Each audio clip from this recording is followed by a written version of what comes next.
Naujosios Vilnios biblioteka yra ne tik moderni knygų ir žinių buveinė, bet ir kūrybinė socialinė laboratorija, jaukia erdvė, kurioje vyksta bendruomenės poreikius atliepiantis projektai.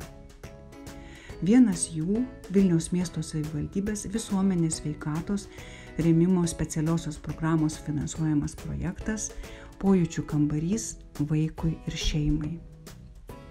Jis skirtas šeimoms auginančioms vaikus, turinčius įvairaus lygio specialiuosius poreikius, taip pat Naujosios Vilnios bendruomenėje gyvenančių ukrainiečių ir baltarusių šeimų vaikams. Užsiėmimai vyksta bibliotekoje įrengtame multisensoriniame kambaryje.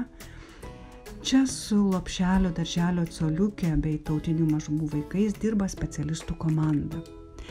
Jie taiko žaidimų terapiją, individualizuotą sensomotorinį stimuliavimą, sensorinės integracijos programas, psichoterapijos, biblioterapijos, integratyviosios menų terapijos metodus.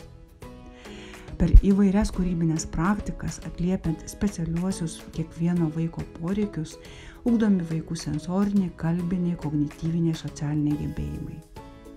Vaikams čia tiesiog smagu.